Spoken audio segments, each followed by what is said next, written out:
So one of the things that I'm welcoming you to is that all of you have links to the Doherty family, and you've all bought your lovely little things that represent various parts of your homes, and we maybe can talk about those a bit later, but they're all important in who we are as family and why we should know those links that we have.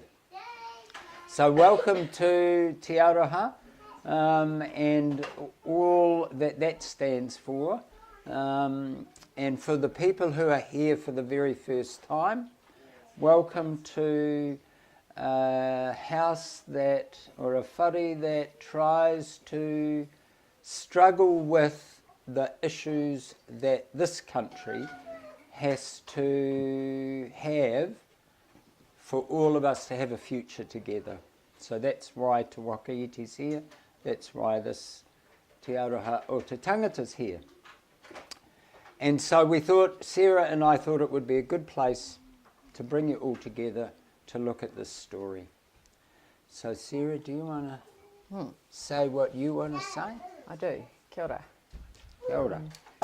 Tēnā koutou katoa, ko sleeve schna, tōku maunga, ko Clann, tōku awa, ko Inishowen, no Inishowen Peninsula Te Rohi, ko Clann o Doherty te iwi, ko Paul Doherty me Jennifer Hatchard oku mātua,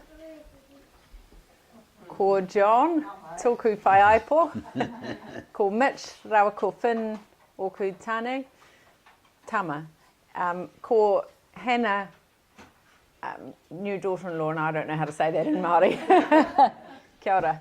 I wanted to show you those images in our pepeha. Some of those belong to all of us. And when I went with Jack and Joanne in 2012 to Ireland, one of the things that I really, really wanted to do was know where the places are that go with where's my mountain or where's my river or where do I come from. And I just wanted to go back to this picture. This is the Clann River, and so that bridge with the arches, Doherty Keep, is just over that bridge, and Jack is blessing Ethan's pounamu in the river that day. So this story, adventure, journey thing that we're all part of is coming together nicely, and today we're at a point where we're ready to share some things with you about this project that we're calling Walking to Donegal. And it has this name because, it was April last year, I had this huge homesickness about Donegal, and I went to talk to Jack about it. And I said, I need to go for a really long walk in Donegal. And he said to me, if you think about it as walking to Donegal, then you're already on the way. Because at that time I couldn't see how I could do that. I just knew that I needed to do that. And that really excited me. It was the right way to talk about this because it's a long journey. We've got a long way to go, and a journey that can be done more than once by many, many people alone and together. So our project has this name. It might keep this name. It might evolve into something else, but it's a working title and we're a work in progress. So we wanted to share our progress. So in this project, we've got these three main strands that run through it. And so the first strand is story, and that's about our family stories, our extended family and our clan stories. And then another element is building a pathway, and that is the pathway to Donegal. So I've been thinking about Marlo and Marlo's grandchildren, and when they want to go to our place of origin, how will they know where to go? So I went with Jack to Doon Rock, and those of you who've been there, it's where Kahero Doherty was killed. And you get there and there's a holy well and there's a big car park and it's in this open space. But Doon Rock is up a track, up a little sort of hill thing beside it. You have to go through some pig fern and that, and then there is Doon Rock. And if we don't save our stories, one day people will go thinking they've been there and they've only been to the well and they've never got to the actual rock. So I want to make sure that the ones to come know where to go on the planet to connect to those places. I am talking about you, Marlo. And so the story about Doon Rock and why it matters, when we go to Ireland, I'm going to film Jack at Doon Rock telling us why Doon Rock matters. And then we've got that story captured in that place by our chief storyteller.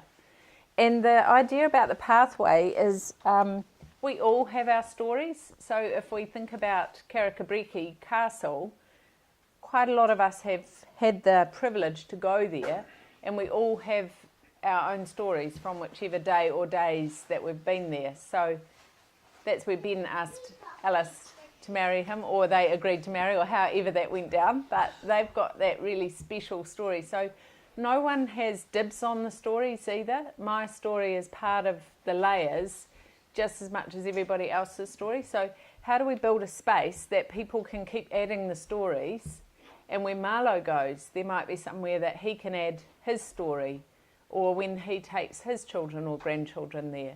So we are making a digital space, and we don't know what that is yet, or how to make it, or how it will look. But the stories will be there, and people will be able to add layers to those stories. And then that digital pathway back to our origin, we can see that that could be a model that other clans might want to use and turn into their own pathway. So there's something about what we're building for us that others could use, really. A lot of our trying to figure it out, some other clans might build on that. And then there's this grand vision. And so on the spot means actually in Donegal. And that is things like summer school or residential courses, like you, Eddie, when you go, you might go and stay for 3 or 4 weeks in Donegal. And so it's a base that young ones, when they're off doing their OE, can stop at.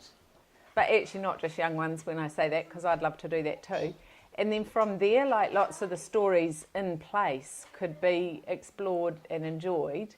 And knitting and weaving tours and patron saint pilgrimages and archaeology digs and whatever else. So we do see that there's something physical that could operate in Donegal as well.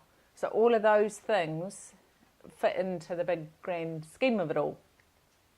And when we think about story and telling the story, the thing that's been really so interesting for me and Jack, one of the many things while we're doing this, is that we are telling our stories as New Zealand Irish, and there's some ways of understanding the world that we have because we live in New Zealand, and a lot of that because we live in Aotearoa. So the ways that Māori people make sense of the world and understand how they belong and talk about the past and the present and the future, there are elements in that culture that speak to us as we are making sense of what we're doing. And when we go to Ireland to talk about what we're doing, we come as New Zealand Irish, and we have this awesome model of understanding belonging.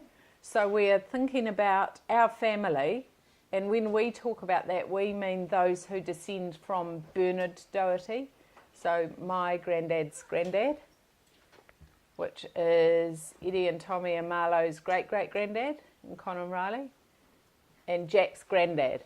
So him, Bernard, that's our family. Our extended family comes from Bernard's parents, who are Mary and James. Jack will explain all this. But from Mary and James, so our granddad had 12, his parents had 12. There's a lot of peoples, and they fit into the extended family. And then the Doherty clan stories, like Kahero Doherty or St Colm Keel, who Whether our bloodline directly comes from them or not is irrelevant, actually, because they're Dohertys and we are Dohertys, so we're in the same clan. So if we think about the way that Māori people talk about their family, whānau is our close family here, hapu is our extended family from those great-great-grandparents, and then iwi is our clan o Doherty. So that's how we've made sense of, there's a million different stories, but they all link in somewhere in this pathway.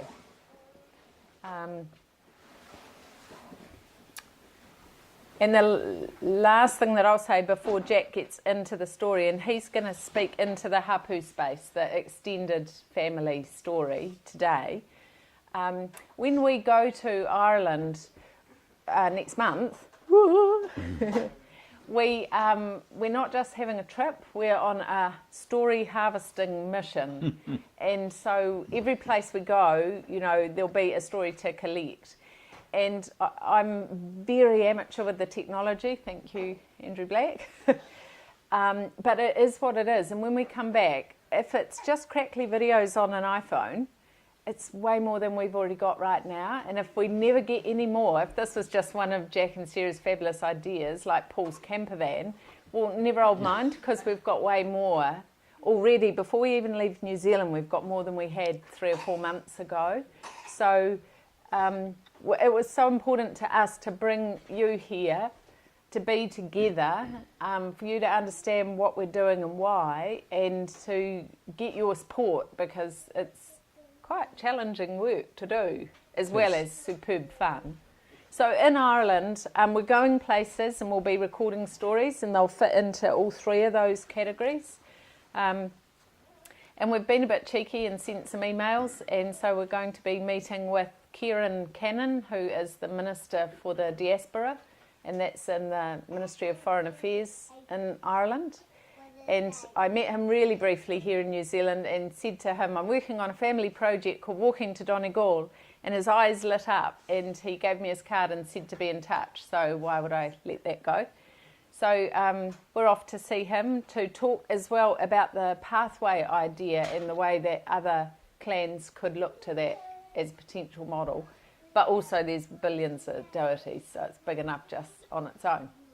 And then Pierce Doherty is the Sinn Féin MP from Donegal, and Joanne and I follow him on Facebook, so we've been in touch with him, and we're going to meet him in Gweedore, which is quite a remote part of Donegal. And then we've got feelers out for a few other meetings just to bring some other input to it all.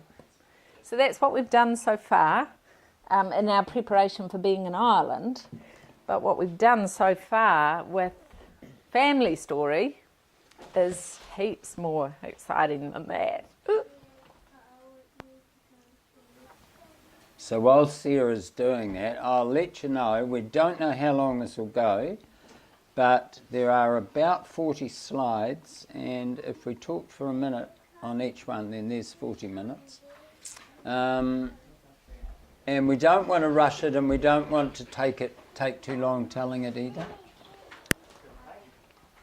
So there it is, the saga of the Wright and Doherty family. Do you want me to do that when you change the slide, or do you want to do it when you're ready? Oh, we'll see how it goes. Okay. We'll see how it goes. So the story that's about to unfold has taken 125 years to tell, and what we didn't want to do was to write the book.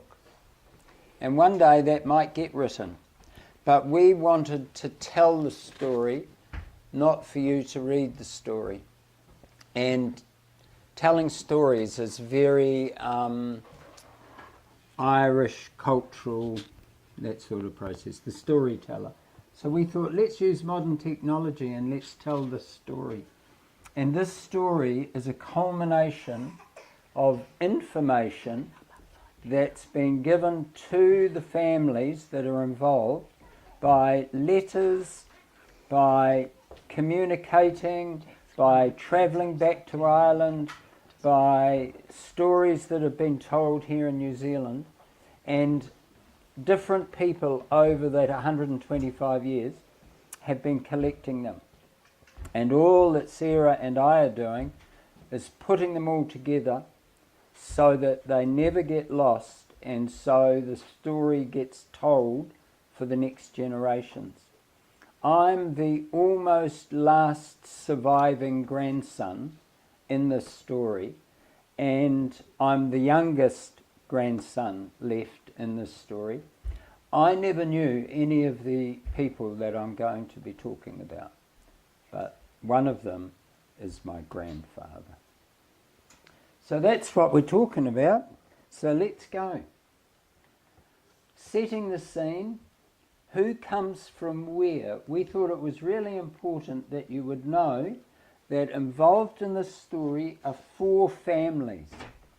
And those 4 families all come from somewhere. And we wanted to fill you in on a little bit about who they were and where they came from. Sarah's already talked about the first one here, the Dohertys. That's their crest. And they are people from the Donegal, Inishowen area. The McGuinnesses come from the McGuinnesses that we're talking about is a James Doherty here, and a Mary McGuinness here. And the McGuinnesses come from Northern Ireland as well, and they make the Catholic family in this story. The other 2 families are the Wrights and the Ralstons, both of them Scottish from their ancestry, and both of them from around the area of Glasgow, and they spend a lot of time on a little island off Glasgow that's called the Isle of Bute. So here are 2 families, Catholic and Protestant. And there's a marriage here between a William and a Jeannie, and a marriage here between a James and a Mary. And so they are born, I'll just read a bit more here, they're born in the 1820s, 1830s, and the marriages happen about 1850. So that's just to give you some idea of the times that we're talking. They're all about the same age, these crowds. So if you're living in Ireland or Scotland, particularly Ireland, in the 1840s and 50s, which is around about where these people get married, then this is the thing that's going on. This is the Great Famine. Well, it was called the Great Famine. It's a whole lot of things about lack of food and starvation. And these are the mass graves that were in Irvinstown. So lots and lots and lots of Catholic people in Ireland starved to death during the famine. And mass graves were where these people got buried.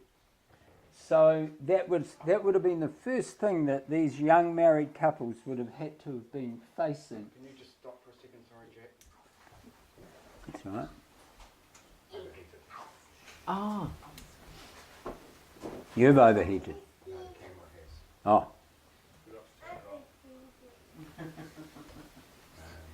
Worse things have happened. Worst things that happen. Shall we keep going, or will it overheat again when we turn? All right.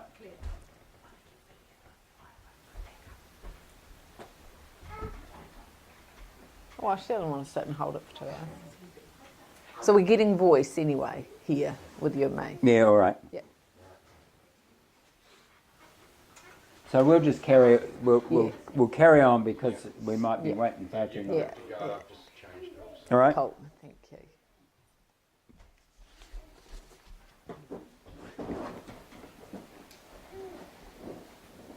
So let's have a look at the Wrights and what they're about. Jeannie and William both hang around the area of Scotland, around Glasgow, And the Isle of Bute, this is how you get there in the 1880s, probably still today. I haven't been there. We'd like to get there at some stage. So you sail into this little town. The Wrights are business people there, and they spend, this plays an important part in the story. Where are you, Ireland or Scotland? Scotland. And Strabane is the town that is in Northern Ireland, and to help you with what's going on in the history is the Ralstons are plantation people, and that takes you back in Scottish, Irish and Scottish history. But what it means is that they've been given considerable amount of land that was the Irish people's land, given to that family in the 1700s, round about then. So a wealthy girl is Jeannie, and her family, although she's in Scotland at the moment, her family have land in Strabane. And she meets William, and they get married in Strabane. And so this is what it would have looked like when they got married in Strabane and came down from the Isle of Bute. William sets up a business in the main street of Strabane, and that business involves cattle selling and those sorts of things. So you can see they take their cattle into town to do the sales, a little bit different to how it's done today, I suspect, in Strabane. Fermanagh is also in Northern Ireland, and this is where the Catholic Doherty family hang around. So James Doherty's birthplace probably was rural, but it's around the town of Inniskillen. So there's the main street of Inniskillen when he's born. And both he and Mary, we don't know where Mary was born. We know that she's come from Monaghan. And they both eventually do die, and those people are buried on that island, which is just out of Inniskillen. Inniskillen's on a lake and a loch, and so there. So we go to both of those places to follow this story. And at the same time, in Fermanagh is another plantation family, this time English. There's their castle. It's called a castle, that. And they're known as the Archdales, and they play a significant part in the story as well.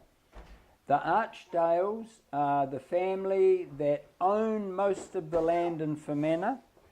They also they own the land that the Dohertys are farming, and you'll see in a minute that's what happens. They live in the house that has beautiful gardens, and James Doherty is farming from time to time in the gardens of the Archdales. So the first record we've got of any of this happening is Shanmala, which is a little district in Fermanagh. And if you look down here, you'll see that James Doherty had some land owned by Edward Archdale, and it was his house, his office and land, and that was how much he was having to pay for it. So that's the first sign we have of of anything written down in relationship to the Catholic side of this story. What is that? It's the tenements and who's living in the little district. So next to the Dohertys is an infant schoolhouse, and here is different names of people who are their neighbours, and they're all tiny little pieces of land. What's interesting, when you look at the birth certificates of these people, you start to see that the neighbours' names are appearing as the witnesses to the children's baptisms and those sorts of things. So it's a close community of people. Most of the land is owned by Edward Archdale. He's living down the road somewhere in a castle. And these are all little Irish, probably mainly Catholic families, don't own the land, but they grow their crops and what have you on it. So that's where James and Mary are, Shanmala. And while we're at Shanmala, you find out that now there's a schoolhouse. That's the only building we could find in Shanmala, and it was built in 1953, I think. We're just assuming that you'd have built this building on land that had already been a school land. And the only other place that's close to Shanmala is the Ballycassidy post office. And when the birthplaces of some of the children we're about to look at happens, they mention Shanmala and Ballycassidy as where they were born. Ballycassidy, for those who are interested, it's the post office, it's the only building in Ballycassidy, and Bill Clinton's grandma was a Cassidy, and so he claims that area also as his Irish heritage. Also, just to say that throw that in. Eileen is a Cassidy, so that's... Eileen is a Cassidy. So Eileen and Frank are they in Evanstown now? Yeah. Yeah. And so Bally is kind of like area of, or so that's the Cassidy area. So most of the children of the Doherty children are born here, except by the time the story is told, they've moved to this fine-looking house in Tulliabi. Joanne and I have been to that house when it was still standing. It no longer is standing. Ireland had a few years ago decided that it should pull down all of these and build new cottages. And sadly it means that all the history of a lot of these old cottages is gone. So my grandfather, as far as we know, was the only child of the 11 or 12 children that were born to be born in this house. He left this house to go to New Zealand. So that's Tulliabi. Now we thought we'd throw in the fact that if you're Catholic, you'll have a church. If you're Protestant, you'll have a church. This is the Catholic church that is in a place called White Hill, which is in that district, and we've been many times to this church. And it's St. Malaise. Every area in Ireland has a saint, and St. Malaise's monastery many, many years ago was on that island that I showed you where the Dohertys are buried, the old Dohertys are buried. So St. Malaise is the saint behind the church, and here are some crosses that there's a story about, and they were meant to be put on the top of the church when the church was renovated. And for some reason or other, they went to get them to put them on top of the church, and nobody could find the crosses. So for a number of years, there's two of them, quite handsome crosses were lost, and no one knew where they were. Obviously they've been found, and I'll tell you later in the story where they found them and what happened. That's the Dohertys and their churches. All that we've got at the moment of where the Wrights live is the farm. The Wrights, who lived in Strabane, for some reason or other, and we're not sure why, maybe the health of Jeannie, make a move, and they come to this little place which is called Drumcore. It's a beautiful, beautiful farm, and Sarah, Joan and I will be staying there with the Protestant family that now owns the property, who are excited about this story as well. But what I wanted to show you, for those who know or don't know anything about this, that is a fairy ring. And so the farm has a fairy ring, which is... A fairy what? A fairy ring. And what that does, and that's protected, and nobody goes there really, but what that does is it ties the property into very ancient mythology and stories of Ireland. We won't go into them now, but so to have a fairy ring is quite special, at least we think so.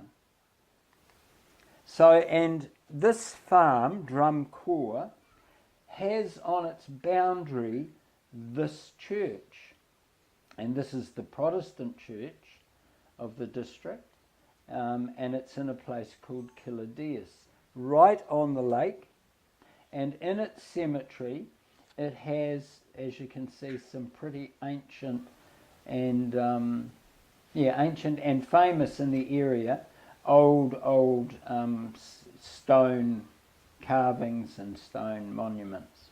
So that's the two churches, the two families, and that's what's going on when we get to what happens between these two families. So Jack, was that originally built as a Catholic church and taken over? It takes this shape and building in as part of the story. The reason we're going back 125 years later is this church is this year 125 years old, and they know that this story has happened, and it's tied into the day they opened the church. So maybe there were churches there beforehand. Originally, John, all of these ancient things would have been tied up with that monastic site. So it would have been Catholic once upon a time, and eventually over the history that's gone on there, the Protestants finish up building this church here. So we've got a Protestant family move to live next door to it, and with them they bring their two children. Only two children do they have, and they bring them to live at Drumcore. A male called William Ralston, which is the names of his father and his mother, and Jane, who also carries the family name. So a brother and a sister go to this church and live next door to it. Here she is, the only photo we've got of the old people. So we may find more on the journey, but this is Jeannie Wright. She was the Ralston. You can tell by how she's dressed up that she's got a few bob. Like that's pretty classy gear she's wearing. And so she is in the house on the farm, and for some reason we don't know why, she's becoming more and more unwell. And in fact, she finishes up being bedridden. So something is causing her to be very sick. And in that sickness, they decide that she needs to be looked after by some kind of caregiver or nursemaid. And so one of the Doherty girls, called Catherine, I'll call her Kath, comes to look after this woman. And looking after this woman, from what we can figure out, also means that Kath Doherty also starts to live in the Wright house. So she's moved to the farm, looking after Jeannie. So that seems okay. What's also going on is that on that farm are a lot of horses and a lot of cattle. And a Doherty boy, we'll call him Ned, Edward is his name, but everyone calls him Ned, he is working on the Wright farm. And his job is to look after the horses and to look after the cattle. So we've got two Doherty children living on a farm that will have two Wright children also living there. How much work they do and what they work on, we don't know. Both of both of the Wright children are well educated. They've been to England to be educated, and we think Jane, the daughter, goes to France to be educated, but they're classically educated children. Whereas the Dohertys would have had little education. They can read and write, but not much more, and they're farmers and caregivers. So that's the picture we're building. And all of this is happening around a place called Irvinstown. That's the main town that the story is unfolding. And so what's happening in Irvinstown is my granddad, who's the young boy in the story, he is living in Taliavi, and he gets a job, and he works in that shop there, which is Maguire's Drapery in Irvinstown. So he's about 16, 17, left home, not a farming type of boy. He's gone to work in the nearest town. His father is working on the farm as well as gardening with the Archdales. His father is a gardener and will be working his own land. So we've got a very busy family of the Dohertys doing various things, working a lot with the Wrights. So that's the picture that we're building, and then the worst possible thing happens, and this is where the story takes its slant, shall we say. Kath, who's looking after Jeannie, falls in love with the Protestant boy on the farm. William Rolleston Wright equally falls in love with Catherine Doherty. Now, that seems okay, except in 1880, in Northern Ireland, the worst possible thing that can happen is that you fall in love with somebody who isn't in your class, and even worse, someone who isn't in your religion. So these two young ones, and it is a real love story, have just found themselves in a huge quandary.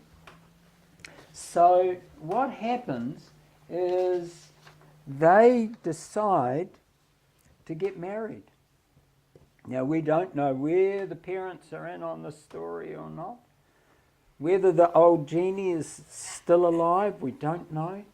But what we do know is that this young couple take off and go back to the Isle of Bute in Scotland. So they leave Northern Ireland, and on the way there, they get married in a place called Londonderry in Northern Ireland. So who would have been at that wedding? Probably just a priest. We think they got married as Catholics, we presume that. And they finish up living back in Grandad's house on the Isle of Bute. So you can picture the story. And then, woe betide, what happens then? She falls pregnant. So, again, not an uncommon story. She's pregnant. Her and William are living in Grandad's house on the Isle of Bute. The rumour story back in Ireland must be building up pretty heavy as to what's gone on. So, I'm just trying to figure out if there's any more going on in the story that we haven't told. The name of the baby? Oh, we haven't had the baby yet. She's only pregnant. She's only pregnant. Steady on. How long's the story? Just the oldest son, Protestant, and the Catholic girl. William and Catherine. Yeah, everyone else is on the farm, as far as we know, working away, trying to keep the whole show going. Now I want to show you this story because back in Scotland, William, the Protestant boys, uncles and aunties, are making decisions about going to New Zealand. And they, because they're Scottish, are talking about Dunedin, and they're talking about Invercargill. And when you look at where are they talking about, they're talking about it here, and they're going over here. You can't be further away than that distance. A lot of Scottish people come to Dunedin and Invercargill, if you know your New Zealand history. So here's Dunedin, here's Invercargill, and these uncles and aunties make decisions and they come out to New Zealand. And William and Catherine, back in that little place on that little island, would have been involved in those stories and how all that's happened. So they must be thinking themselves, I wonder if we should go out to New Zealand as well. How do you think they would have been communicating with each other? Well, it wasn't by email. 2-week-old, Yeah, like, you know, how much? 6-week-old letters. Yeah. Letters. Because once they come out to New Zealand, communication gets really, really difficult for people. And Ireland still treasures any letters, including our ones, that have come back, go back there. Yeah, they're absolute treasures. And a lot of those letters in Ireland are from America. Both Protestant and Catholic families had those issues. In Dunedin and Invercargill, at this particular time of history, is this. They don't know anything about this. Most New Zealanders living today probably don't know anything about this. But what's happening in Dunedin is quite beautiful, I have to admit. Harbour walls are being built. And they're being built by prisoners who have been arrested with no trial and held, some believe, in caves in Dunedin, and they've come from Parihaka and Taranaki. Taranaki's been at war, and yeah, there's a whole lot of history there. But in Dunedin, these prisoners are being kept there. They've only recently, 20, 30 years ago, found some of these doors that go into these caves on the Otago Harbour. So I put that in because this becomes part of the future story. So that's what's happening in Dunedin at the time these young ones are coming out. Now, back in Ireland, where William, who's in Scotland, spends, we think, some time back at the farm because, again, written in the newspaper, his name, William Ralston Wright, and he's won the best agricultural stallion at the Fermanagh Society's, their agricultural show. And he's not in the farmer's class, as it says there in the paper. Further up here, he's in the gentleman's class. So even the farms have classes. And this, from New Zealand, is the medal. I haven't seen the actual medal yet, but we hope to be able to get it. And this has been done with a pencil over the top of it, done by Sister Mari Gabriel. And that there says, I'll get up and read it to you. Fermanagh Society, William Ralston Wright, for the best agricultural stallion, the Cock of the North, 1879, at the Royal Agricultural Society of Ireland. Cock of the North. Don't muck around. What a name. What a name. Good effort, team. Now, also part of the story we find is that when you look at who the competition is, the Archdales turn up and the Earl of Inniskillen, but particularly the Archdales are taking a lot of the prizes at this show. So I suspect when you turn up with your big, best agricultural stallion and take the prize, then you've created a bit of a name for yourself. And to call it the Cock of the North, it's a bit of a name for itself, all right. So that is what's going on back on the farm. While that's happening on the farm, this happens, we've got a date for this, 1879, September 1879. And so all of it's happening around about that stage. What we do know then is the next dates we're looking at move us to 1881. And two very significant things happen in this story. The first one's here in New Zealand in November 1881, and this is what happens in New Zealand in November 1881. That's Taranaki, that's Parihaka, and the armed constabulary with the with the New Zealand government attack that Maori community and eventually finish up arresting its two leaders.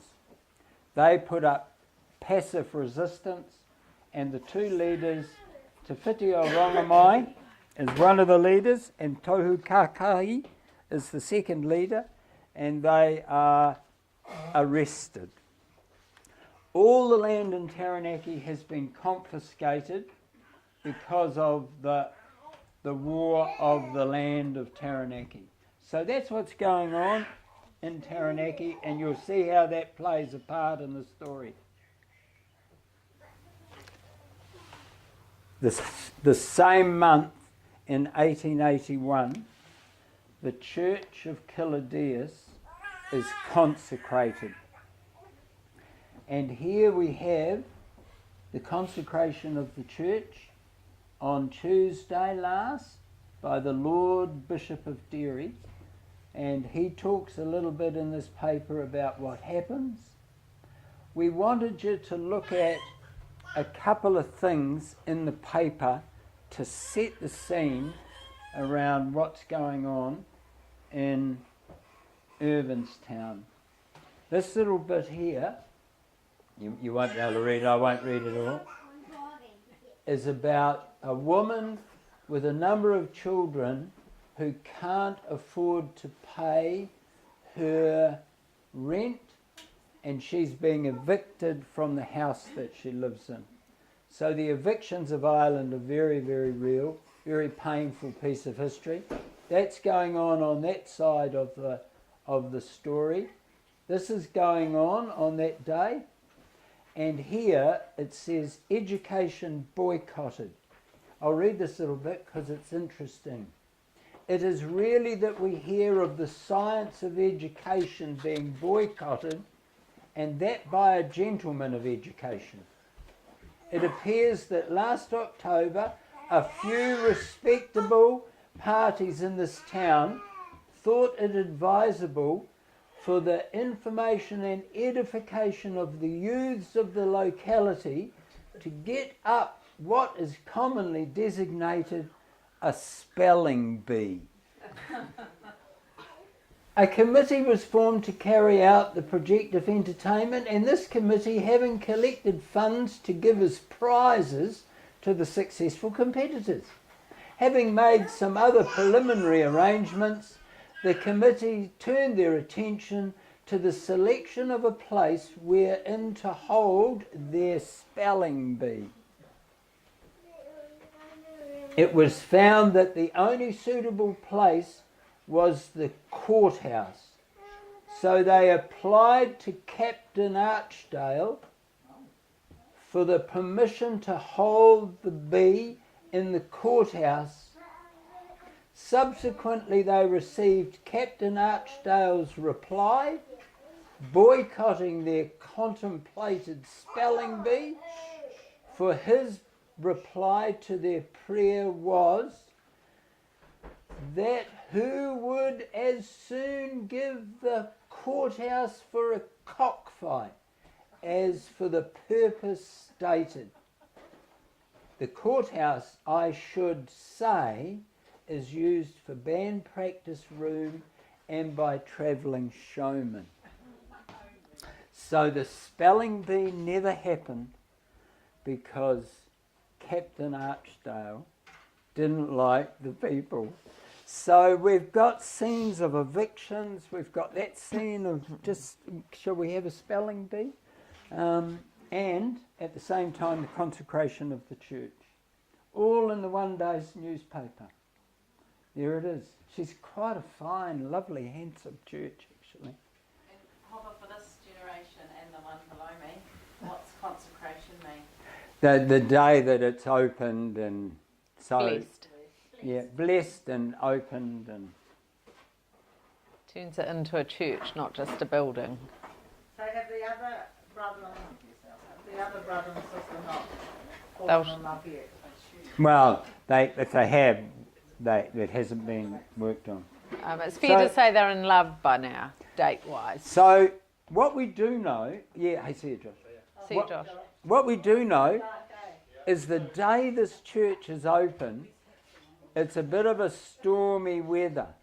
So it's not a particularly attractive day, a nice day, but the next piece of newspaper tells you that what's going on, it's a different newspaper, but it's the same story, and it tells us what hymns were sung, what the sermon was like, and everything about the opening of the church in relationship to the service. Which was, I don't know if I'm speaking for you, that No. it was opened on a Tuesday in the afternoon on a very rainy day. We now know. Just out of curiosity, what others should be. A correspondent writes, as a friend of the poor, struggling, rack-rented farmer, you will be glad to learn that Wentworth Eric Esquire has given to the tenants on his Fermanagh estate, without going into court, a reduction in rent from 6 shillings to 8 shillings in the pound, and also the same for the last 2 years, as well as wiping off a great part of arrears and dividing the cornage bog among them for their own use. But no one is allowed to sell the turf after this year. So we've got a scene there of a landlord supposedly benevolent, well, not having to go to court, and he's giving his tenants a bit of a fair go. So all of that's happening. If you can picture the scene, not a pretty day, some tensions in the district, and the fact that a Protestant boy has married a Catholic girl. Because while this church is being consecrated, somebody lights the barn at the farm. So the barn is set on fire. Even though it's heavy rain. Yeah, In the middle of the day. in the middle of the day. And in that fire, Dodgy. is Cock of the North. All the animals are killed. And what we don't know is, was it Catholics did it because of the story, or was it Protestants that did it because of the story? What we do know is it was done because of the story. The Wrights had broken the rules and they were going to pay for it. So that's pretty dramatic stuff, and that's why the church, the Protestant church, is interested in this story. Who's at the Wrights farm now? We don't know. We know Jane and Ned are probably there. We think Jeannie might be dead, the old woman. We don't know where the father is, and we still don't know where Mr. Wright finished up. But pressure's on for Jane and Ned to figure out what they're going to do. So they, believe it or not, do that. 2 months later. 2 months. Might as well. We don't know, the first story is a real love story, and there's a bit more to tell on that one. This has often been referred to as a marriage of convenience. But they do get married, Ned and Jane. There's a story that Ned's incredibly handsome. And Jane, even before the story happened, or the burning of the barn, was seen riding her horse out to find Ned on the farm. So there's a number of stories about Jane and Ned. Ned, we know, is a real character because he eventually does come to Taranaki, and there's lots of stories about Ned Doherty being a character around Okato. Anyway, now we've doubled the odds. Not only have we got one Protestant marrying a Catholic, we've got two Protestants marrying two Catholics. And so the complications are starting to mount up. So it seems like the only best thing anybody can do is to say, let's get out of here. Now what we don't know is the selling of the farm, and we're going back to do some research on that, because the farm's still there. I've been to the barn. The barn has been rebuilt, but it's still got, in parts, the scarred, charred timber from the fire. And that's why the church, which is now 125 years old this November, is really keen to make this story part of that Protestant church, which is cool. On the move. So let's get out of here. So we've got a story that says, as far as we know,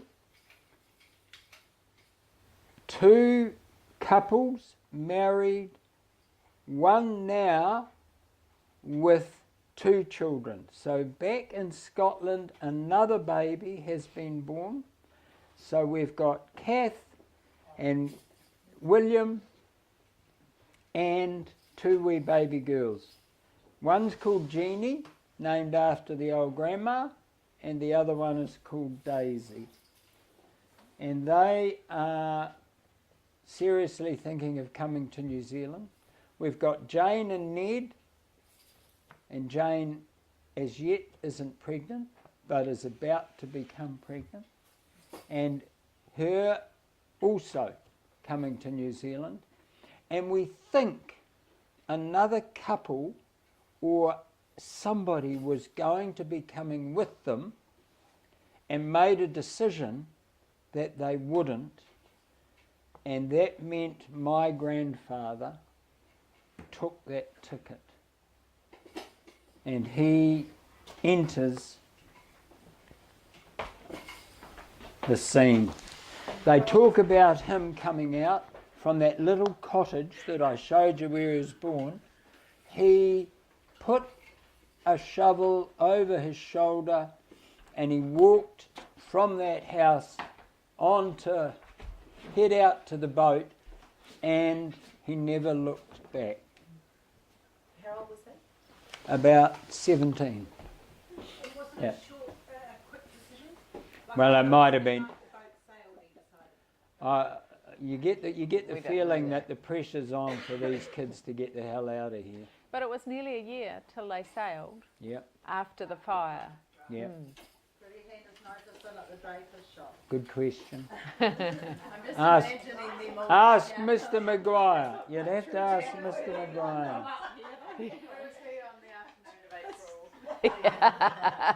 Working on it, Jack.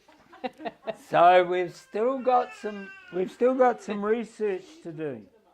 But what we do know is that they didn't come all together to the first part of the journey. They didn't leave Ireland together, is what we know. That might be a better way of saying it. So on this ship, we know that Will, and Kath, and the two baby girls, Jeannie and Daisy, sailed to Melbourne. And a little later on this ship come Jane, Ned, and Barney. Those three come, and by now Jane's pregnant, and they come to Melbourne. What we don't know is how they got from Melbourne to New Zealand. But we presume that the ship that they were on was going to Dunedin and Invercargill, because that's where the uncles and aunties of William had gone to. So we presume they were heading from Melbourne to there. Also, though, the Wrights have told us that as well. So the Wrights in Taranaki know that the plan was to go to Dunedin from their family stories.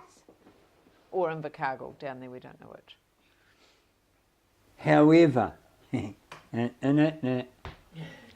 they all sail in to Wellington Harbour next minute. So Together. here they are. So they arrived to New Zealand together. They just got Ireland. a boat all together and came over to Wellington. And what happens in Wellington is Will Wright gets off the boat, goes for a bit of a stroll around, as you do. He's the one. Oh, first of all, Jane, when she shot through, rumour has it, she sold her father's cattle without his permission. So she's got a few bob in her pocket. Who knows, the whole property could have been sold. But Will, he's got a few bob in his pocket too. The poor old Catholics, they ain't got too much money. Anyway, Will gets off the boat, goes for a walk into Wellington and sees land for sale. And he must have thought, that'll do, land for sale, that's what I'm after. And the land that's for sale is in Taranaki. And it's a stone's throw away from Parihaka and everything that's happened in Parihaka. It was a piece of land that was meant to be a reserve, from what we can understand, but the government of the day decided, no, it won't be a reserve. We need some money. We'll put it up for sale and we'll advertise it on the wharves of Wellington. It's rumoured that Will bought that land sight unseen, that he didn't go to Taranaki to find it. He just bought it. And then he goes back. Picture the scene. He goes back to the boat. He's got 2 young children and a wife on the boat. He's got a sister pregnant on the boat with her husband, and he's got my wee grandfather, and he comes back and he says, get your gear, we're getting off here. I've bought the land in Taranaki. So that's the story. Is it all finished? Nellie? Really? Oh my God, but wait, there's more. Would you like it to be?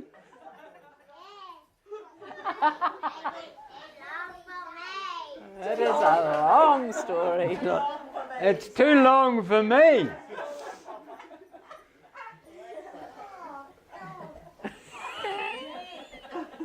Good So listening though, Freddie. Awesome. they're listening. Some are listening. So there you are. There's Taranaki. There are lines on that map you can't probably see. You have to be a bit closer. Of the confiscation lines and also the little towns that are around Taranaki. And he buys his piece of land. Now, it just so happens that we think, we haven't got the story fully clear, but we're within a few days of it happening, that there's a chance they caught this ship and headed to a place called Opunaki, because that was the nearest town for Rahutu, where they bought their land. And this ship sailed a lot around the coast of New Zealand, taking goods and people. What we do know is that if they caught this ship on the day we think they might have, also on that ship, returning to Opunake and to go back to Parihaka, is Te Whiti o Rongamai and Tohu Kākahi. So that's a hugely significant day in the Māori world through the port of Opunake. What's interesting is that if they're on the ship or even anywhere around, then that event is recorded in the history of Opunake as a large crowd gathered to witness this return.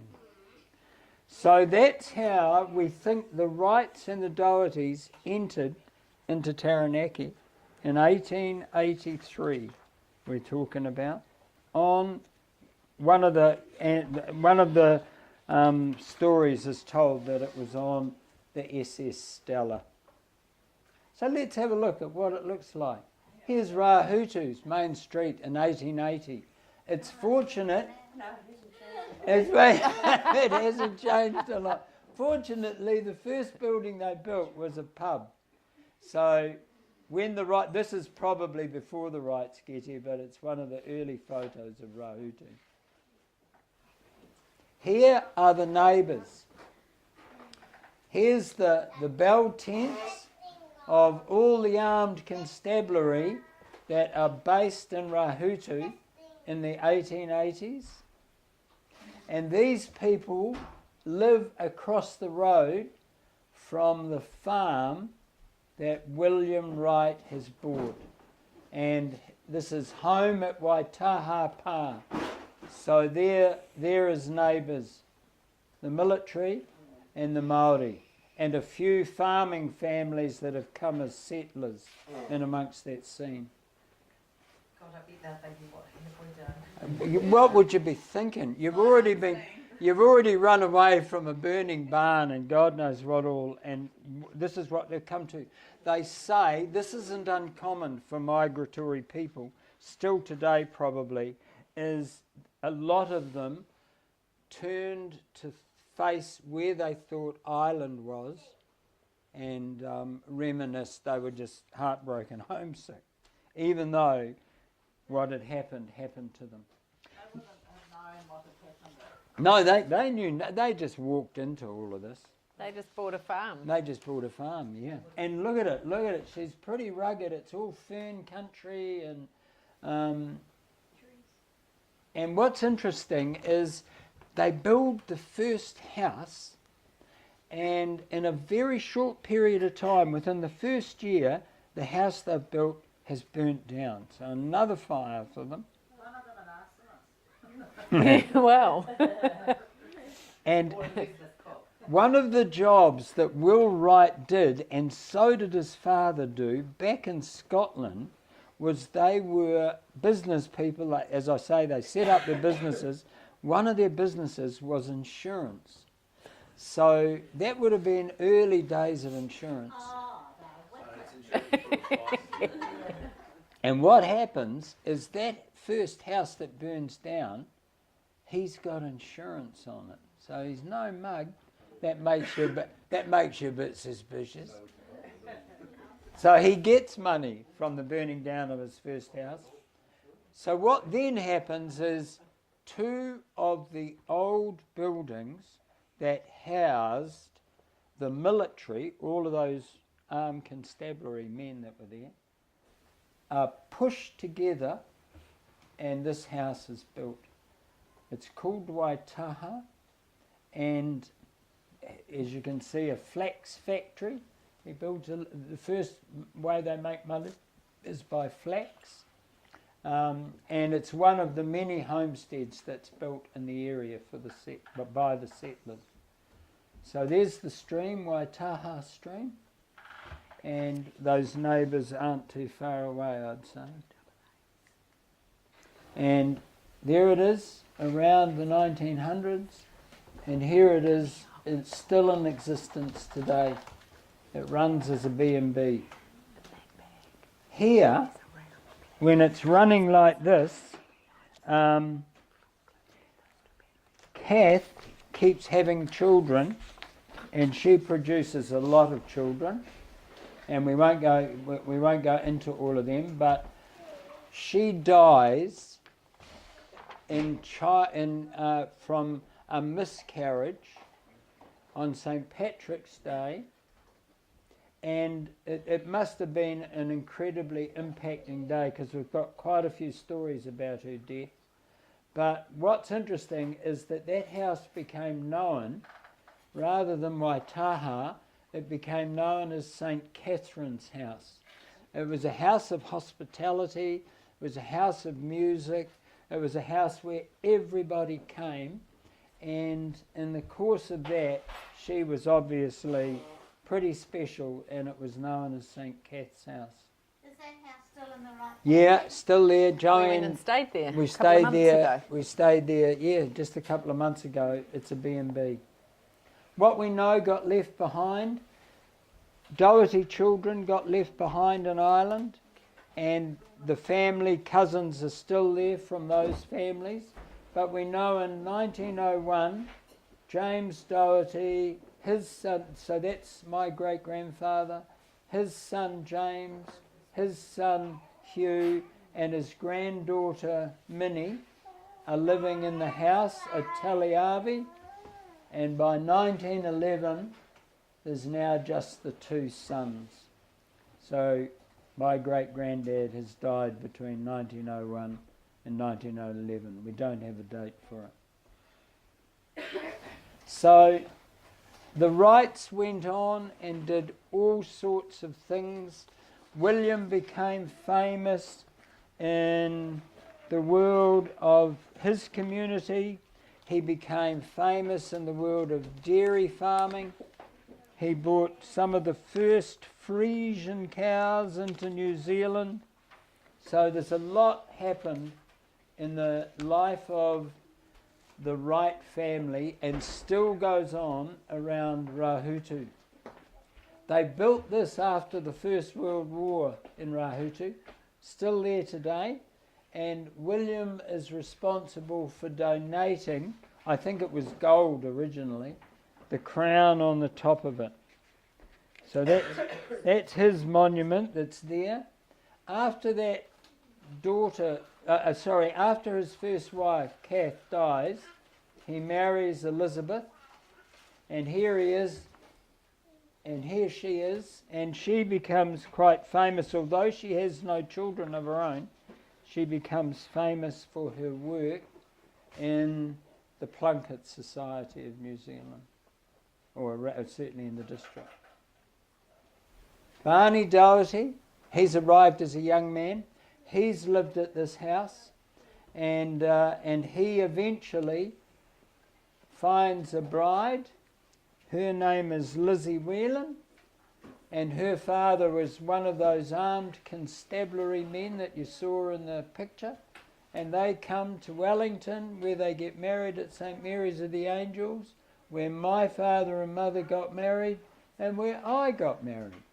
So there's a very strong Doherty. I didn't. Very strong Doherty connection.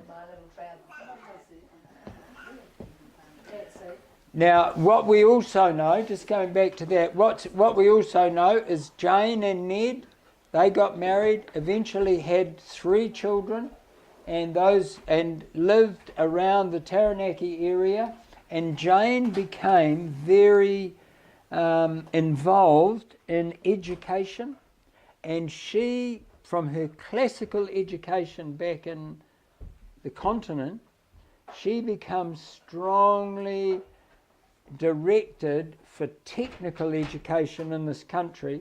In fact, we have a speech that she makes where she says, hardly worth training New Zealand male and females in anything classical when the country is so need of people to use their hands practically. So she starts or gets involved in the technical school that we were talking about the other day in New Plymouth, and I think her name is engraved in the floor at that school. And she becomes one of the first women in New Zealand to be on a education board committee. So she plays a significant role around the coast and in education. And then Barney, our lot. So we follow our family now. We're heading into just this. All of us come from these two in this room. And so here they are. Jack, sorry, I might have got lost somewhere. You're getting lost? But I thought you said Ned was your great-grandfather. No, Barney. Ned. So where did Barney, was he on that boat? He was on the ship. He got an opportunity to come out as a single boy. Yep. So this Lizzie Whalen, even though her family, her father was, in the constabulary, where were they from? She was born in Melbourne. They're from Ireland. Okay. And her father was in the British Army and then became an armed constabulary, which meant he became a civilian, So was but he still... from- No, No, they're Catholics. Catholic. All Catholics. This And lot. they met in Patea? They met in Patea and Patea finished Maori up, Club? and he finishes up as a businessman in Wellington. So Barney's connection with the Wrights is that he came out with them. Yeah, and he's And a his brother, brother and sister and are two of them. Married. Yeah. So three Dohertys and two Wrights, and he's the. And third. important to know that they're just as connected as we all are. At that time, he was backwards and forwards To the farm. Waitaha. Yeah. It was home base in New Zealand, Yeah. really. So his real name's Bernard. Except they call Yeah, him Barney. they call him Barney. And her real name's Elizabeth, but everybody who seems to have an Elizabeth name is called Lizzie in the story. And we've got that from letters about them. So Barney and Lizzie have a number of children. This is my father here. That's Grandad on there. And mate. if you look at him, he is so like Elsie. It's amazing. Here they are a bit bigger. So my father is now that one. Produced a couple of nuns and eventually a priest is in amongst that story. Point out that Auntie Dawn's husband. Auntie Dawn's husband is that one there, Jack. A wee bitty. And she is the only one of the story of that generation still alive. And she's the wife of the youngest child. So here he is, Barney, in his old age. They eventually have a batch around in Eastbourne, around Days Bay, Rona Bay area. We're not quite sure, but We don't know which batch it is. no. Not yet. Or which house. No, not yet. Not yet. Interesting. Not yet. Rona Bay. Is there info in Eastbourne? Rona Bay, We have some interesting things about his death. We have a letter written from his daughter-in-law back to the cousins in Ireland describing who's around him when he dies. He dies incredibly peacefully, and he's identified here as having been involved in St. Mary's of the Angels, the Hibernian Society, very, very Catholic activities by Catholic businessmen. He's thanked in this obituary for his business knowledge that he brought to the especially the St. Mary's of the Angels. And it says at the bottom, can you just go back Oh. to that? He leaves a widow and a family of 11 children and 24 grandchildren. So one of his children had died. And those 24 grandchildren, our dad gets born the next year after Yeah. Bernard dies. So he's not in that 24. He'd be the and 25th. So nor is Min or Jack and Joseph. You 25, grandchild? 26. So Barney Min, and no, Una 26. met.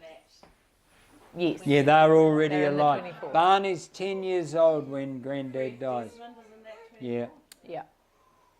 So can you go back to the big family? In that photo there, so Fred Desmond's mum is in that photo, Yep. and Una and Barney's dad is in there. Yeah, Dad. And The in there, McWilliams' remember mum? cousin Brian and Mary McWilliams at Barnacles, their mum is in here. And then the DeFlews, do you remember their names? You may not know They, the Flues. And Liz, Rex's mother is in there. Rex is Liz's godfather. So there he is, and then he dies. Here is his grave with his wife Lizzie, and Sarah and I and Min have spent some lovely time there, and we're going to go and visit him before we go to Ireland. Here, the grave we don't have here, and we hope to have it very soon, is in Okato, where Jane and Ned lie together. But here, in this grave, is Catherine, who's had that terrible, sad death, and William, and his second wife is buried on the hill, and he always said, I want to be buried with Catherine. Oh my God. And then beside them is Daisy, because she's child number 2 that came on the boat. She never married. She died young. And she's there. And a nun who has been a huge supplier of this story. She died while Joanne and I were in Ireland, and she decided not to be buried with all the nuns in the convent grounds. She is buried with her grandma and granddad. So her name's Sister Mary Gabriel. Sorry, where are those graves? They're at Rahutu, Rahutu, that grave, and Wellington, Karori. Taranaki, where the farm is, just down the road from the original farm, which the 5th generation, she's Now on. about Jake's age, is now farming. Wow. So they all still live in that house and on that farm. So Rahutu is about here. And there's a whole lot of people who we wanted to identify as thanking for all the story. Liz Larson, Joanne and I are hoping to meet with her on the Gold Coast in a couple of weeks. She's been the family researcher. None of us have ever met her. She's a Wright. She lives in Australia. And she belongs to Ancestor.com. So if you want to have a look, all your names of many of the people in this room are going to be in this document. And these are James and Mary Doherty, right back at the very beginning. These are all the descendants. And I think she's up to Connor and Riley are in there. So she's done back to James and Mary and everyone. So even that she's a Wright, she goes in that line, but we're in there because we go back to James and Mary. So that's where we all wrap together in that extended family scene. Wow. So what we're hoping to do is that I don't know a fraction of the people in this list, and they don't know us, and most of them don't know that story. And what we'd love to do is to set up our technology now so that when Joanne, Sarah and I go to Ireland, anybody especially who's on this list will be able to find out about us through Facebook and whatever and start following this story, because all of them connect into it. It's a huge list of people.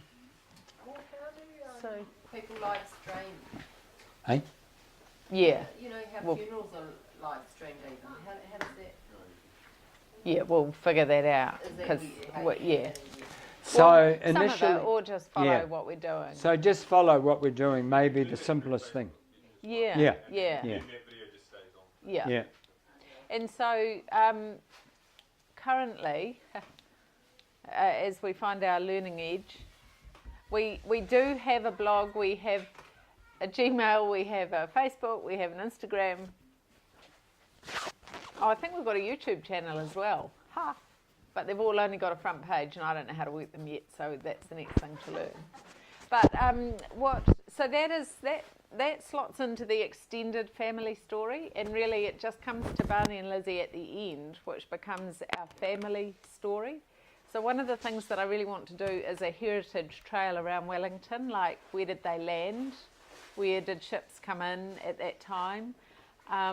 Where was the batch? Where was the shop? Where was the house? All of that. Even, you know, we know about the little cottage in the Botanic Gardens where Lizzie's family lived. Yeah. So I want to map a little heritage trail that's our sites around Wellington. And their wedding anniversary is the 26th of January, I think. So whether we do it for this year or not, but I would really like to have some kind of commemorative picnic and, you know, do the trail, even if it's a car rally. And then we have to book a bus. Yeah. Botanical Gardens for lunch or something. Or Eastbourne or, wherever. Lucky to get a bus in Wellington these days. Yeah. When you get one, you just don't know where it's going. So I'll stop the recording now. Stop the recording now. So It's amazing, you that's guys.